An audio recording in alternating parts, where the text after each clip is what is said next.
அனைவருக்கும் வணக்கம். இப்ப நாம இந்த காணொலியில என்ன பார்க்க போறோம் அப்படின்னா, 8ஆம் வகுப்பினுடைய இயல் 7 அதுல செய்யுள் பாடல்கள் நமக்கு என்ன கொடுத்திருக்காங்க அப்படின்னா, படை வேலம் அப்படின்னு ஒரு பாடப்பகுதியை கொடுத்திருக்காங்க. அது என்ன படை வேலம்? ஒண்ணுமே இல்ல. வேலம் அப்படின்னா யானை அப்படின்னு அர்த்தம். இப்ப நம்ம அதை பத்தி தான் பார்க்க போறோம். நமக்கு இங்க கலிங்கத்து பரணியினுடைய ஒரு பாடல் கொடுத்திருக்காங்க. முதலாவதாக நம்ம கலிங்கத்து பரணி குறித்து ஒரு சின்ன விளக்கம் பார்ப்போம். இந்த கலிங்கத்து பரணி அப்படிங்கிறது என்னன்னா, 96 வகை சிற்றிலக்கியங்களும் ஒன்று. அது என்ன சிற்றிலக்கியம்? அறம், பொருள், இன்பம், வீடு அப்படிங்கிற 4 உறுதி பொருள்ல ஏதாவது ஒன்றை மட்டும் எடுத்து கூறுவதற்கு பெயர் தான் சிற்றிலக்கியம் அப்படிங்கிறது. நமக்கு இந்த கலிங்கத்து பரணி அப்படிங்கிற 96 வகை சிற்றிலக்கியத்தில் ஒன்று பார்த்தோம் இல்லையா? இவருடைய ஆசிரியர் யார் அப்படின்னா செயல் கொண்டார். இவருடைய ஊர் பாத்தீங்கன்னா தீபம்குடி. இவர் முதலாம் குலோத்துங்க சோழனுடைய அவைக்கள புலவராகவும் இருந்திருக்கிறார். அதனால இவர் என்ன சொல்றாங்க அப்படின்னா, பரணிக்கோர் ஜெயம் கொண்டார் அப்படின்னா பரணி பாடுவதில் புகழ் பெற்றவர் அப்படின்னு அர்த்தம். மற்ற நூல்களை காட்டிலும் பரணிக்கு என்ன ஒரு சிறப்பு அப்படின்னு பார்த்தீங்களா, மற்ற நூல்கள் எல்லாமே வெற்றி பெற்ற அரசன் மீது பாடப்படும் இல்லையா, ஆனால் பரணி மட்டும் தோற்ற நாட்டின் மீது பாடப்படும். இந்த கலிங்க நாடு போரில் தோற்றிருக்கும். அதனால என்ன பண்ணுவாங்கன்னா, அந்த நாட்டின் மீது பாடப்பட்ட பரணி கலிங்கத்து பரணி. முதலாம் குலோத்துங்க சோழனுடைய படை தளபதி கருணாகர தொண்டைமான் அவனுடைய வெற்றியை சிறப்பித்து கூறுகிறது. சரி, அப்புறம் கலிங்கத்து பரணி தான் தமிழில் எழுந்த முதல் பரணி நூல். எத்தனையோ பரணி நூல்கள் பின்னாடி வந்திருந்தாலும் அதற்கு முதல் காரணமாக அமைந்த நூல் எதுன்னு பாத்தீங்கன்னா கலிங்கத்து பரணி. அதனாலதான் ஒட்டப்புத்தர் இது என்ன சொல்வார் அப்படின்னா, தென் தமிழ் தெய்வ பரணி அப்படின்னு சிறப்பிச்சு சொல்றாரு. சரி, இந்த கலிங்கத்து பரணி பாத்தீங்கன்னா கலித்தாலிசை அப்படிங்கிற ஒரு பாவகையால் பாடப்பட்டது. சரி, இதுல மொத்தம் எத்தனை பாடல்கள் இருக்கு அப்படின்னா 599. நான் ஏன் இந்த எண்ணிக்கை சொல்றது குறிப்பா அப்படின்னா, ஒரு சில புக்கள் என்ன கொடுத்திருப்பாங்க நூல்கள் அப்படின்னா 596 கொடுத்திருப்பாங்க. இந்த எண்ணிக்கை அளவு மாறும். ஆனா நாம இந்த 599 நம்ம கணக்கில் எடுத்துக் கொள்ளலாம். சரி, அடுத்து யார் யாருக்கெல்லாம் இந்த பரணி பாடுவாங்க அப்படின்னா இலக்கண விளக்க பாட்டியில் அது ஒரு வரையறை இருக்குது. ஆணை 1000 அமரிடை வென்ற மாணவனுக்கு வகுப்பது பரணி. அது என்ன ஆணை 1000? ஆணை அப்படின்னா யானை. 1000 யானைகளை போர்க்களத்திலே, அமரிடை, அமர்ன போர்க்களம் இல்லையா, போர்க்களத்திலே கொன்று குவித்த மாணவன், அதாவது ரன்னகர், 3 சொல்லி கிடையாது, ரன்னகர் 2 சொல்லி. மாணவன் அப்படின்னா படை வீரன் அப்படின்னு அர்த்தம். அந்த படை வீரனுக்கு பாடக்கூடியதான் எது அப்படின்னு பரணி. இதையே கூட வினாவாக கேட்கலாம். இது எந்த நூல் சொல்லுது அப்படின்னா இலக்கண விளக்க பாட்டியல். மறந்துடாதீங்க. இது கொஞ்சம் நான் சொன்னது எல்லாமே வினாவாக கேட்பதற்கான வாய்ப்புகள் மிக மிக அதிகம். நமக்கு இந்த பாடப்பகுதியில கலிங்கத்து பரணியிலிருந்து ஒரு பாடல் எடுத்து கொடுத்துருக்காங்க. பாடலை வாசிக்கிறேன், கவனிங்க. எதுகொள் இது மாயை ஒன்றுகொள், எரிகொள் மரளிகொள், ஊழியின் கடை அதுகொள் என அலரா இடிந்தனர் அழகி குளவியோடு ஏழ் கலிங்கரே. வலிவர் சிலர் கடல் பாய்வர், வெங்கரி மறைவர் சிலர், வடிதேறி வன்புலம் இழிவர் சிலர், சிலர் 100 மண்டுவர், இருவர் ஒருவரி போகல் இன்றியே ஒருவர் ஒருவரின் ஓட முந்தினர், உடலின் நிழலிலே வெறுதி அஞ்சினர், அறுவர் வருவர் என இறைஞ்சினர், அபயம் அபயம் என நடுங்கியே. மலைகள் அதிர்வன போல் உடன்றன, வளவன் விடுவரை வேளம் என்றிரு முளைகள் நுழைவர்கள், போரில் இன்றுடம் முதுகு செய்யும் உபகாரம் என்பரே.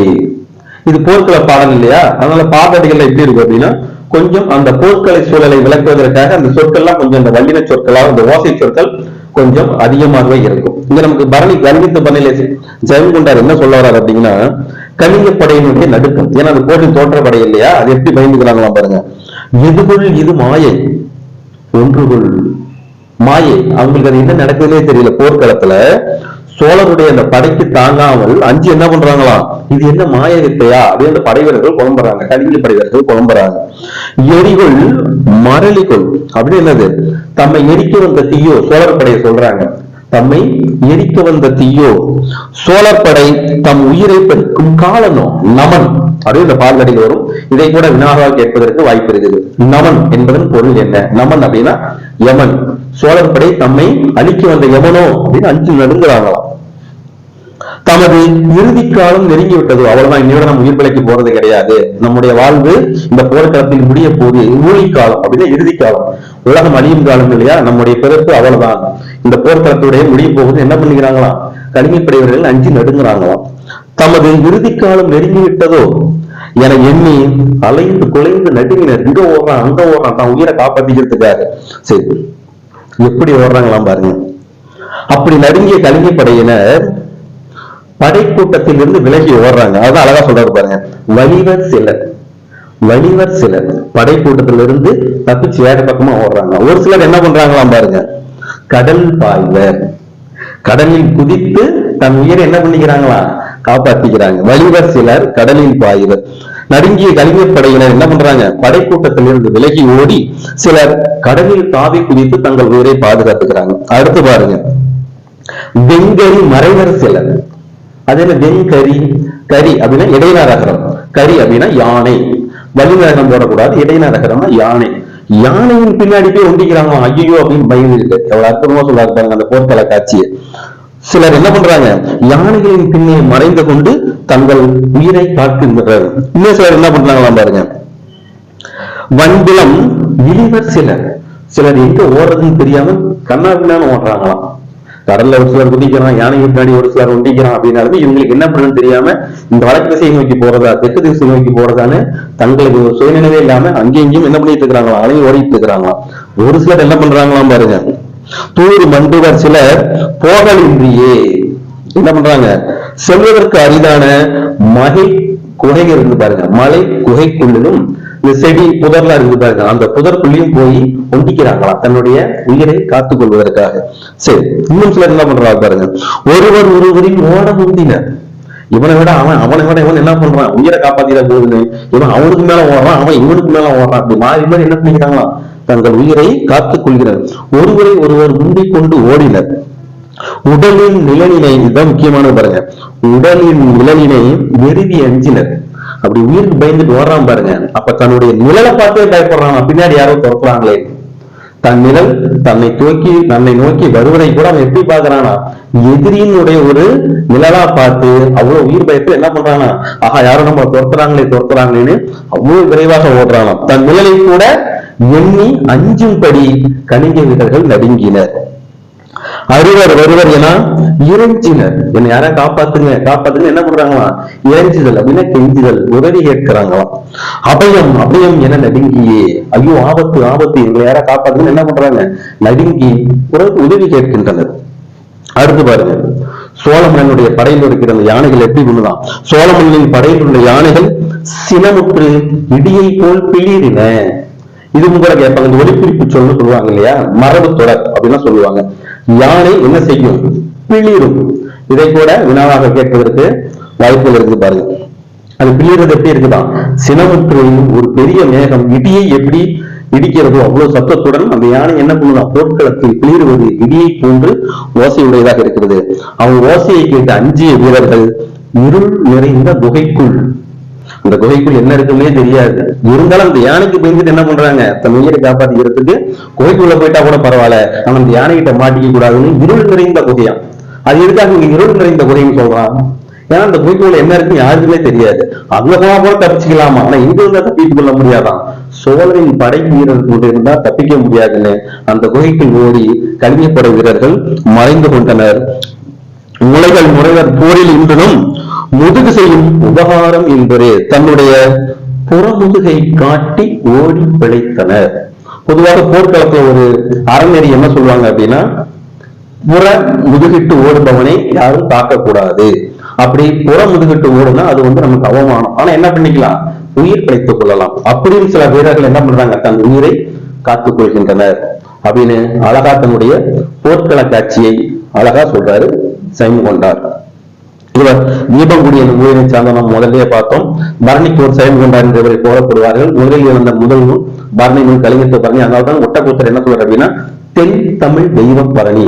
இது அனைத்துமே வினாவாக கேட்பதற்கு வாய்ப்புகள் மிக மிக அதிகம்.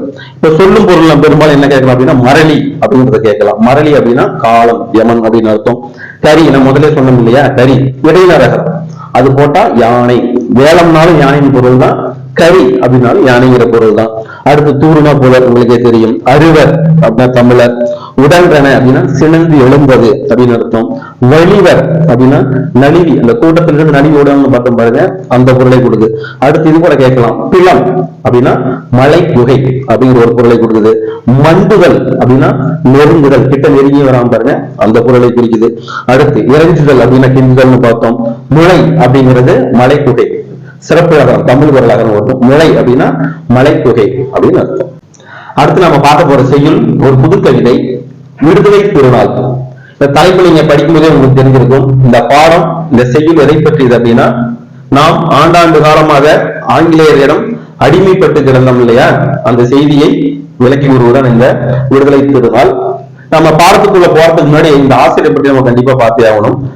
நமக்கு யாரு இந்த கவிதை எழுதியிருக்காங்க அப்படின்னா, மீரா என்று சொல்லக்கூடிய மீ ராசேந்திரன். அதனுடைய பெயர் சுருக்கம் தான் என்ன சொல்லுவாங்க அப்படின்னா, மீரா. தன்னுடைய முன்னெழுத்தையும் முதல் எழுத்தையும் சுருக்கி மீ ராசேந்திரன் என்பதை மீரா அப்படின்னு அவருக்கு சொல்லுவாங்க. அவருடைய பெயர் பார்த்தீங்கன்னா மீ ராசேந்திரன். கல்லூரி பேராசிரியராக பணியாற்றியவர். அன்னம் விடுத்தூது, இது கொஞ்சம் முக்கியமான வினாவா இருக்கலாம். அன்னம் விடுத்தூது என்னும் இதழின் ஆசிரியர். இது நல்லா குறிச்சு வச்சுக்கோங்க. அன்னம் விடுத்தூது இதழின் ஆசிரியர். ஊசிகள், கொக்கு, 3 6 வா இந்த பக்கம் உள்ளிட்ட சில நூல்களை எழுதியிருக்கிறார். இதுவும் வினாவாக கேட்பதற்கு வாய்ப்புகள் இருக்கு. நமக்கு பாடப்பகுதியில கொடுத்தது பாத்தீங்கன்னா, இவர் எழுதிய கோடையும் வசந்தமும் அப்படிங்கிற ஒரு நூலில் இருந்து எடுக்கப்பட்ட ஒரு சின்ன ஒரு கவிதை. அதை வாசிக்கிறேன், கேளுங்க. உண்மையிலுமே இது கொஞ்சம் புது கவிதை அப்படிங்கிறதுனால அந்த சொற்கள் எல்லாம் கொஞ்சம் எளிமையாக தான் இருக்கும். இதற்கு உரை தேவையில்லை, படிக்கும் பொழுதே அந்த உரை அமைப்புல தான் இருக்கும். 300 வருடமாய் முற்றுகையிட்ட அந்நிய இருட்டின் அரக்க கூத்து முடிந்தது என்று முழங்கி நின்றது. என்னாலோ அந்த நாள் இது. பாருங்க, விளக்கமே நமக்கு தேவையில்லை, புது கவிதை இல்லையா, அந்த வார்த்தையை பாருங்களேன். 300 வருடமாய், 300 ஆண்டுகளாக முற்றுகையிட்ட அந்நிய இருட்டு, ஆங்கிலேயரிடம் அடிமைப்பட்டு கிடந்த அந்த பொழுது இருக்குது பாத்தீங்களா, அந்த அரக்க கூத்து முடிந்தது, அதாவது இந்தியா சுதந்திரம் பெற்று விட்டது என்று முழங்கி நின்றது. என்னாலோ என்னாலது. செத்த பிணமாய், சீவன் இல்லாமல், சீவன் இது சொல்லும் பொருளும் அந்த இதுல வரும். அதுல கேட்கறது வாய்ப்பு இருக்கிறது. சீவன் அப்படின்னா உயிர் அப்படின்னு. செத்த பிணமாய், சீவன் இல்லாமல் மொத்தமாய் தேசத்தை முற்றுகையிட்ட மூட மூட நிர்மூட உறக்கத்தை ஓட ஓட விரட்டி அடித்து விழிக்க வைத்தது வையம், வியக்க வைத்தது என்னாலோ என்னாலது. பரிபவித்திருந்த பாரத அன்னை, பரிபவித்திருந்த பாரத அன்னை காணியாய் சீறி கைவிலங்கு ஒடித்து பகையை துடைத்து சத்திய நெஞ்சில் சபதம் முடித்து கூந்தல் முடித்து குங்கும பொட்டு வைத்து ஆனந்த தரிசனம் அளித்த நின்றது என்னாலோ அந்நாளில். சதி வழக்கினிலே சம்பந்தப்பட்டு தூக்கு கயிற்றில் தொங்க போகும் கடைசி கணத்திலும் கண்முன் நிறுத்தி பகத்சிங் பார்த்து பரவசப்பட்ட அற்புத விடியலை அழைத்து வந்தது என்னாலோ அந்நாளில். முற்றி படர்ந்த முட்காட்டை எரித்து விளைத்த மூங்கிலை வீரமாய் துளைத்து மூச்சு காற்றை மோகித்து நுழைத்து புரட்சி புல்லாங்குழலில் பூபாலம் இசைத்தது என்னாலோ அந்நாளில். இதம் தரும் இந்த சுதந்திர நாளை சொந்தம் கொண்டாட அந்த பூமியை தமிழால் வணங்குவோம். அப்படி படிக்கும்போது ஒரு வீரம் பொங்குது பாருங்க, ஒரு தேசப்பட்டு பொங்குது பாத்தீங்களா. ஒண்ணுமில்ல, என்ன சொல்றாரு, 300 ஆண்டுகளை நம்மை அடிமைப்படுத்தி இருந்த அந்த அந்நியர்களுடைய கூட்டம் என்ன ஆயிடுது, அந்த ஆட்சி முடிஞ்சு போச்சு. அதை கொண்டாடும் நாள் இந்த நாள். அடிமையாய் தவித்துக் கொண்டிருந்த நம்முடைய பாரத அன்னை தமிழ்த்தாய் இருக்காது பாத்தீங்களா, அவள் சினம் கொண்டு எழுந்து பத்திரகாளியாய் மாறி தன் கையில் பூட்டி இருந்த விலங்கை உடைத்து எழுந்த நாள் இந்த நாள் அது. சதி வழக்கிலே தூக்கு தண்டனைக்கு உட்பட்டான் யாரு, பகத்சிங். அவன் தன் உயிர் போகமும் எந்த மண்ணை காண விரும்பினானோ அந்த மண் இன்று வந்தது. என்று நாம் கொண்டாடும் நாள் இந்த நாள் தான். இன்பம் தரும் இந்த விடுதலை திருநாளை கொண்டாட வாய்ப்பளித்த நம் தமிழ்நாட்டுக்கு நன்றி சொல்வோம் அப்படின்னு சொல்றாரு. இவர் வினாவாக கேட்கிற பகுதி கண்டிப்பா ஆசிரியர் குறிப்பு பற்றி வினாவாக கேட்பதற்கு வாய்ப்பு இருக்குது. சொல்லும் பொருள்ல பாத்தீங்கன்னா நான் முதல்ல சொன்ன மாதிரி சீவன் என்ன பொருள், சீவன் என்பதன் பொருள் என்ன அப்படின்னு கேட்பதற்கான வாய்ப்புகள் இருக்குது. அப்படின்னா உயிர் அப்படின்னு அர்த்தம். சத்தியம்னா உங்களுக்கே தெரியும், உண்மை. ஆனந்த தரிசனம் அப்படின்னா மகிழ்வான காட்சி. வையம் நமக்கு தெரியவான ஒரு சொல்லலாம், கீழே நம்ம பார்த்துட்டு வரோம். உலகம் அப்படிங்கிற ஒரு பொருளை குறிக்கும். அடுத்து சபலம் அப்படின்னா சூளுரை. இது இப்படி கேட்பதற்காக வாய்ப்பு இருக்குது. சூளுரை என்பதன் பொருள் என்ன அப்படி கூட வினாவாக கேட்பதற்கு வாய்ப்பு இருக்குது. சபதம்னாலும் சூளுரைனாலும் ஒண்ணுதான், அதை மறந்துடாதீங்க. அடுத்து மோகம் விருப்பம் அப்படின்னு மோகித்து அப்படின்னா விரும்பி. முதலான பகுதிகள் நமக்கு இந்த பாடப்பகுதியில் வினாவாக வருவதற்கு வாய்ப்புகள் இருக்கு. அடுத்து நம்ம பார்க்க போற உரைநடை என்னன்னு பாத்தீங்கன்னா பாரத ரத்னா எம்.ஜி. ராமச்சந்திரன். அதுதான் நம்ம அடுத்து பார்க்க போற உரைநடை.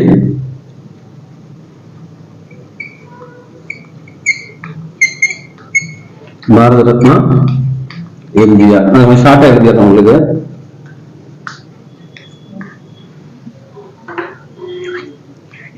இந்த பகுதியில் கொஞ்சம் வினாக்கள் கூடுதலாக வருவதற்கு வாய்ப்பு இருக்குது. ஏன்னா தகவல்கள் அவ்வளவு தகவல் இருக்குது. பொதுவாக நமக்கு தெரியும் எம்.ஜி. ராமச்சந்திரன் என்று இயற்பெயர் கொண்ட இவர் எம்ஜிஆர் என்று அனைவரால் அழைக்கப்படுகிறார். முதலமைச்சராக இருந்திருக்கிறார். இவருடைய அந்த வளர்ச்சி நிலைகளையும் எப்படி அரசியலுக்குள் வந்தார், அவர் ஆற்றிய நலத்திட்டங்கள் என்ன என்பதை பற்றி பார்க்க போறோம். குறிப்பா இன்னும் சொல்ல போனா இவருடைய பூர்வீகம் பாத்தீங்கன்னா கேரளம். எம்ஜிஆரினுடைய பூர்வீகம் பாத்தீங்கன்னா கேரளம். தன்னுடைய தந்தையினுடைய இறப்புக்கு பிறகு இவங்க எங்க வந்தாங்க அப்படின்னா முதலில் இலங்கைக்கு வராங்க. கேரளாவிலிருந்து இலங்கைக்கு பயணப்பட்டு அப்புறம் தந்தையின் மறைவுக்கு பிறகு இலங்கையிலிருந்து கும்பகோணத்துக்கு வர இவருடைய பாலியல் அந்த பருவம் எல்லாமே எங்க கழிந்தது அப்படின்னா கும்பகோணத்தில் தான் கழிந்தது. இவர் ஒரு முறை என்ன பண்றாங்க அப்படின்னா பள்ளிக்கூடத்தில் இவருடைய அண்ணன் சக்கரபாணி அப்படிங்கிறவங்க இவர் என்ன பண்றாங்க, பள்ளிக்கூடம் போகிறாங்க. அனைவரும் மதியம் அந்த இடைவேளை என்ன பண்றாங்கன்னா மதிய உணவு சாப்பிட்டு இருக்கிறாங்க. ஆனா இவருடைய அண்ணன் மட்டும் என்ன பண்ணலன்னா சாப்பாடு இல்லை.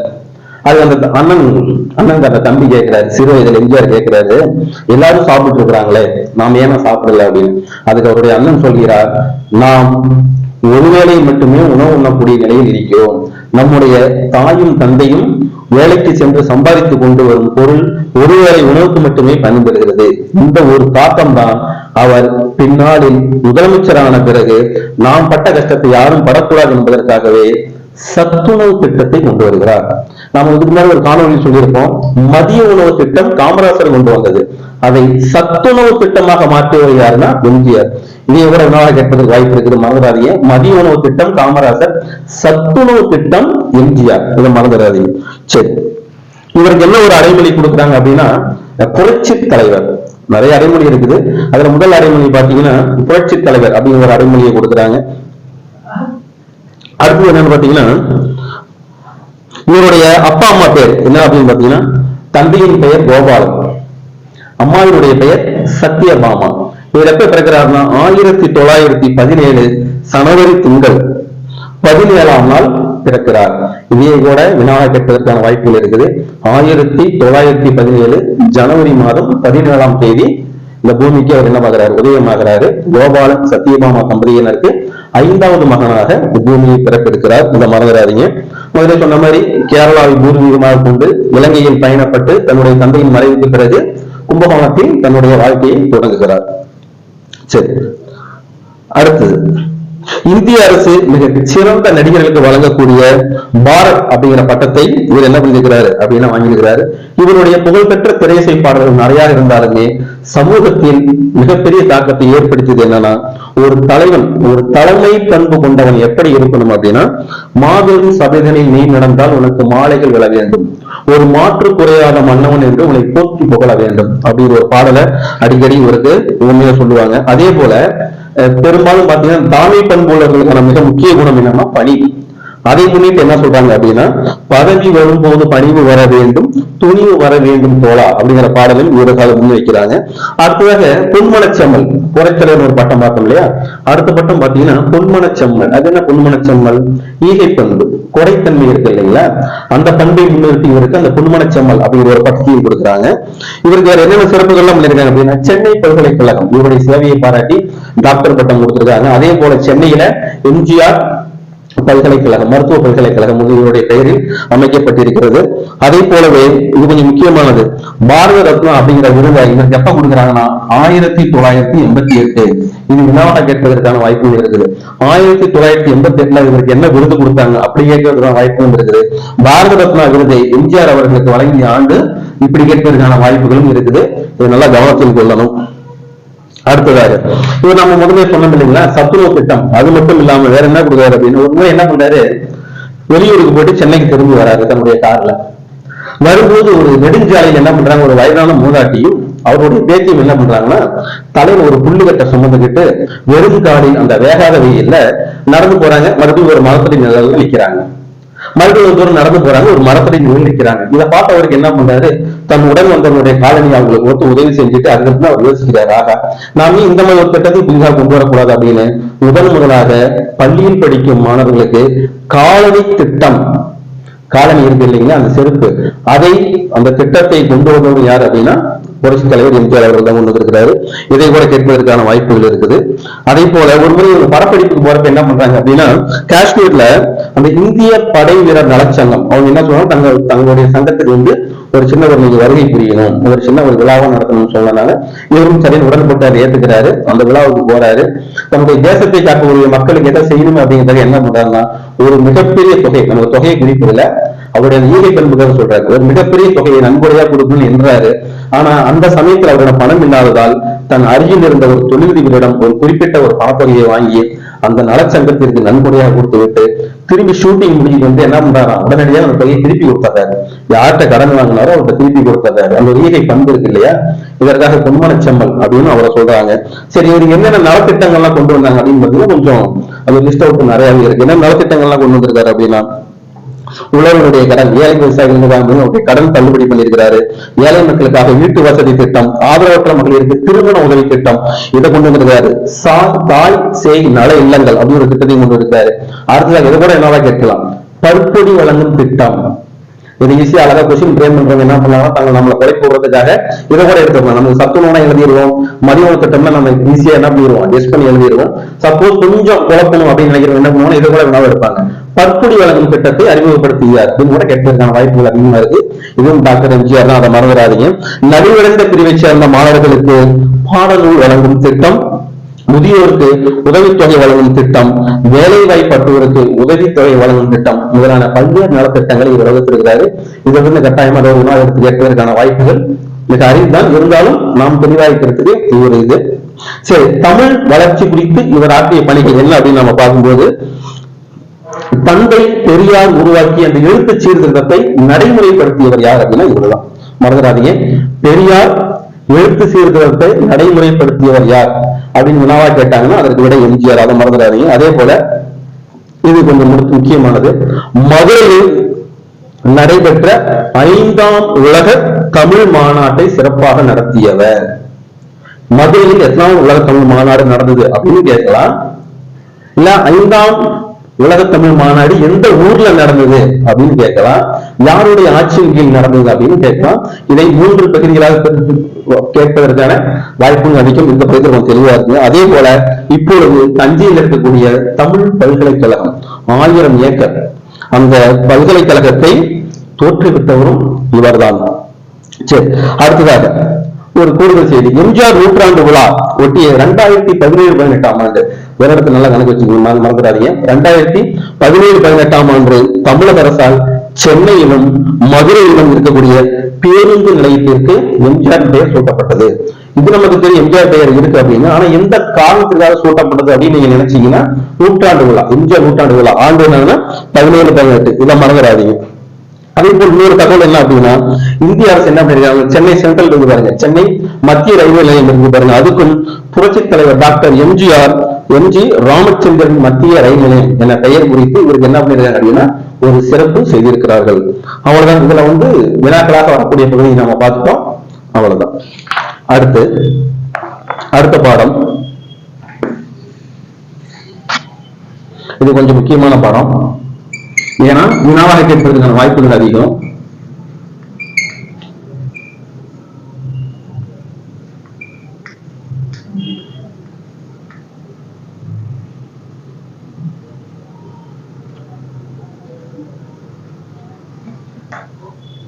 ஔவையார். நாம கீழ் வகுப்புல நிறைய செய்திகள் படிச்சிருப்போம் ஔவையார் குறித்து. நமக்கு இந்த விரிவானம் அப்படிங்கிற அந்த துணைப்பாட தலைப்புல நமக்கு என்ன கொடுத்திருக்காங்கன்னா அறிவுசால் ஔவையார். குறிப்பாக ஔவையார் குறித்த நிறைய விஷயங்கள் நம்ம கீழ் வகுப்புல பார்த்திருந்தாலுமே இப்ப இந்த 7ஆம் 8ஆம் வகுப்புல என்ன இருக்கு அப்படின்னா செய்திகள் கொஞ்சம் கூடுதலாகவே இருக்குது. இதை நம்ம கவனத்தில் கொள்ளணும். ஔவையார் யாருடன் நட்புறவு கொண்டிருந்தார் அப்படின்னா நமக்கு தெரியும். அதியமான் நெடுமான் அஞ்சி. இதையே கூட வினாவாக இருக்கிறதுக்கு வாய்ப்பு இருக்குது. அதியமான் நெடுமான் அஞ்சி. இந்த அதியமான் நெடுமான் அஞ்சி என்ன பண்றான் அப்படின்னா ரொம்ப கிடைத்தற்கரிய ஒரு மலை உச்சியிலே இருக்கக்கூடிய ஒரு கரு நெல்லி, அதாவது இந்த நெல்லிக்காயை சாப்பிட்டா என்ன ஆகும் அப்படின்னா நீண்ட நாட்கள் உயிர் வாழலாம் அப்படின்னு ஒரு சிறப்பு வாய்ந்த ஒரு நெல்லிக்கனி நம்ம தாமது கிடைக்குது. அது என்ன பண்றான் அந்த அதியமான் தான் உண்ணாமல் ஔவையார்ட்ட கொடுத்தாராம். ஆனா அவன் என்ன பண்ணல அப்படின்னா ஔவையார் கிட்ட சொல்லல, இது ரொம்ப கிடைத்திருக்கிற நெல்லிக்கனி, இதை சாப்பிட்டா நீண்ட நாட்கள் உயிர் வாழலாம் அப்படின்னு விஷயத்த சொல்லல, சொல்லாமையே கொடுத்துறான். ஔவையார் அதை சாப்பிட்டு முடிச்சுட்டு அப்புறம் இவன் என்ன சொல்றான், இந்த மாதிரி இந்த நெல்லிக்கனி மிக கிடைப்பதற்கு அரியது, இதை சாப்பிட்டா என்ன பண்ணலாம், நமக்கு அந்த மூப்பு அப்படிங்கிறது வராது, நீண்ட காலம் உயிர் வாழலாம் அப்படிங்கிற செய்தியை சொல்றான். இதை கேட்ட ஔவையாருக்கு ஒரே ஆச்சரியம். மன்னா, இவ்வளவு ஒரு சிறப்பு வாய்ந்த நெல்லிக்கனிய நீ சாப்பிடாம எனக்கு ஏன் கொடுத்த அப்படின்னு அவங்க கேட்கிறாங்க ஔவையார். அதுக்கு அதியமான் சொன்ன பதில், ஔவையே, நான் இறந்தால் என்னை போல பல அரசர்கள் இந்த பூமியிலே பிறக்கக்கூடும். ஆனால் அறிவில் சிறந்த புலவராகி நீ இறந்தால் உனக்கு பிறகு வேறு எந்த ஒரு உயிரும் இந்த இடத்தில் பிறக்காது என்பதற்காகவே என் உயிரை விட தங்கள் உயிரே பெரிது என்று இந்த நெல்லிக்கனியை கொடுத்தால் சொல்லி அவருடைய ஆச்சரியத்தின் வியப்புக்கும் ஆளாகிறான். இது நமக்கு வினாவாக கேட்பதற்கான வாய்ப்புகள் என்ன அப்படின்னா ஔவை யாருடன் நட்பு கொண்டிருந்தார் அதியமான் அப்படிங்கிறது வினாவாக கேட்கலாம். இப்ப திருப்பி அப்படியே தலைகளாக கேட்கலாம், அதியமானுடன் நட்பு கொண்டிருந்த புலவர் யார் அப்படின்னு கேட்கலாம். மறந்துடாதீங்க, பெண்பால் புலவர் ஔவையார் அவருடன் நட்பு கொண்டிருந்தார். இது ஒரு சின்ன ஒரு பாடலடியை கொடுக்குறாங்க. இந்த பாடலடியை கொடுத்து கூட புலவர் யாருன்னு கேட்கலாம். மறந்துடாதீங்க. சிறி இலை, அது என்ன சிறி இலை, சிறிய இலையை உடைய நெல்லி தீங்கனி, தீங்கனினா இனிமையான திட்டிக்கின்ற கனியை குறியாது அதை பற்றி என்கிட்ட சொல்லாமையே ஆதல் நின்னகத்து அடக்கி உன் மனசுக்குள்ளேயே அதை பூட்டி வச்சுக்கிட்டு சாதல் நீங்க எமக்கு இந்தனையும் என் சாவை தவிப்பதற்காக நீ என்கிட்ட கொடுத்துட்டியா அப்படின்னு என்ன பண்றாரு ஔவையார் அதியமான்ட்ட கேட்கிறாங்க. இந்த பாடலடியை கொடுத்து இதை எழுதியவர் யார் அப்படின்னு கேட்கலாம், அல்லது யாருக்காக எந்த மன்னனுக்காக இந்த பாடல் எழுதப்பட்டது அப்படின்னு கேட்கலாம். இது கவனத்தில் வச்சுக்கோங்க. அடுத்த செய்தி என்ன அப்படின்னா அதியமான் நெடுமான் அஞ்சிக்கும் தொண்டைமான் இளந்திரையன் அப்படிங்கிற மன்னனுக்கு ஒரு போர் நடக்கக்கூடிய ஒரு சூழல். அதியமானுக்காக ஔவையார் என்ன பண்றாங்கன்னா தொண்டைமான் இளந்திரையன்கிட்ட தூது போறாங்க. இதையே வினாக கேட்பதற்கு வாய்ப்பு இருக்கிறது. தொண்டைமானிடம் தூது சென்றவர் யார், தொண்டைமானிடம் யாருக்காக ஔவையார் தூது சென்றார் அப்படின்னு பல வகையை பிரிச்சு கேட்பதற்கான வாய்ப்பு இருக்குது. இது நல்லா கவனிச்சிருங்க. சரி, தொண்டைமான் இளந்திரையன்கிட்ட போயிட்டாரு. அங்க போய் என்ன சொல்றாங்க, தொண்டைமான் இளந்திரையன்கிட்ட, தொண்டைமான் இளந்திரையனே என்னுடைய போர்க்கரையில எல்லாம் பார்வையிடலாமா அப்படின்னு கேட்கிறாங்க. வருக அவையே அப்படின்னு தொண்டைமான் கூட்டிட்டு போனா தன்னுடைய அந்த போர்க்கருவிகள் செய்யக்கூடிய இடத்துக்கு போனா ஔவையாருக்கு ஒரு ஆச்சரியம். பரவாயில்லையே தொண்டைமான், உன்னுடைய போர்க்கருவிகள் எல்லாம் அவ்வளவு புதிதாக இருக்கிறது, அழகாக நெய்கள் பூசப்பட்டு மயில் துவாரிகள் இடப்பட்டு பூக்கள் எல்லாம் இடப்பட்டு பார்ப்பதற்கு ரொம்ப புதிதான கருவிகள் போல் இருக்கிறதே அப்படின்னு சொல்லும்போது தொண்டைமானுக்கு ஒரு சந்தோஷம். ஆக ஒரு எதிரி நாட்டு தூதம் நம்மளை போந்துட்டானே அப்படின்னு. பரவாயில்ல, அதுக்கு ஔவையார் சொல்றாங்களா, தொண்டைமான் உன்னுடைய படைக்கலங்கள் கருவிகள்லாம் இப்படி இருக்குது, அதியமானுடைய படைக்கருவிகளை போய் பாரு, கோடு சிதைந்து அப்படி என்னது அதியமானுடைய படைப்பிரிவுகளுடைய இந்த நுனி இருக்கு பாருங்க, அதெல்லாம் சிதைந்து போய் ஒரே ரத்த கரையா கிடக்குது. எப்ப பாரு அதியமானுடைய கொல்லம்பட்டையில படைக்கறிகள் வேலை செய்யற இவன் என்ன பண்ணுவானா, கொண்டன் லொட்டுன்னு போட்டு எதையாவது ஒன்று தட்டிக்கிட்டே இருக்கிறான். 24 மணி நேரம் அந்த படைக்கருவிகள் செயல்பாட்டோட இருக்குது அப்படின்னு சொல்றான்.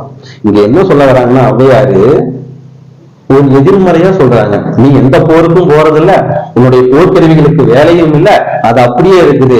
ஆனா அதியனுடைய போர்க்கருவிகள் அப்படி கிடையாது. அவன் போர்க்கலையில் இடையில்லாமல் அந்த கலையை கற்றவன். 24 மணி நேரம் அவனுடைய படைக்கருவிகள் செயல்பாட்டுல இருக்குது. அதனால அவனிடம் போர் செய்வதை விட்டுவிடு என்பதை எதிர்மறையாக கூறி தூது சென்றவர் அப்படிங்கிற தகவல் நம்ம பாடப்பகுதியில வருது. இது ஒரு சில பாடலடி கொடுத்திருக்கிறாங்க. கண்டிப்பா இந்த பாடலடி நீங்க கவனிச்சுக்கணும். இந்த பாடலடியை கொடுத்து நாடகம் கேட்பதற்கான வாய்ப்புகள் அதிகமா இருக்குது. பாடலடியை படிக்கிற கவனிங்க. இவ்வே அப்படின்னா இங்கு அப்படின்னு அர்த்தம். பீலி அணிந்து, பீலி அப்படின்னா மயில் தொகைன்னு அர்த்தம். தொண்டைமானே உடைய போர்க்கள அந்த கருவிகள் எல்லாம் இவ்வே இந்த இடத்தில் பீலி அணிந்து மயில் தொகையை சூடி மாலை சூட்டி மாலையெல்லாம் போட்டு கவிதுகள் நோன்கால் எக்கம் திருத்தி படைக்கரைகள்லாம் அழகா செழுமையா திருத்தி வச்சிருக்கிற கடியுடைய வேநகர் அவ்வே. ஆனா அந்த இடத்துல அவ்வேனா அதியமானுடைய இடத்துல எப்படி இருக்கலாம், பகைவரை குத்தி கோடு நுடி சிதைந்து, அந்த போர்க்கள கருவிகள் இருக்கு பாருங்க, அதனுடைய நுடி அந்த கூர்மையான பகுதிகள் எல்லாம் சிதைந்து போய் ரத்தக்கரையுடன் கோள்வரை குட்டிலோ மாதோ என்றும் உண்டாயின் பதம் கொடுத்து இல்லாயின் உடல் உண்ணும். அது என்ன இல்லாயின்னா இருக்கிறத பகிர்ந்து கொடுப்பான், அப்படி இல்லைன்னா அனைவரிடமும் உட்காந்து சமமா சாப்பிடுவான். யாரு? இல்லூர் ஒக்கல் தலைவன், இல்லாதவர்களுடைய தலைவன், பெரிய பேரரசன் இல்லையா அவன். இல்லூர் அப்படின்னு யாரு? தன்னுடைய குடிகளுக்கு ஒக்கல் தலைவன் யாரு? சிறந்த தலைவன் யாரு அப்படின்னா அதியமா.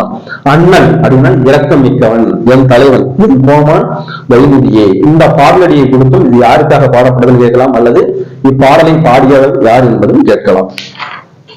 நன்றி.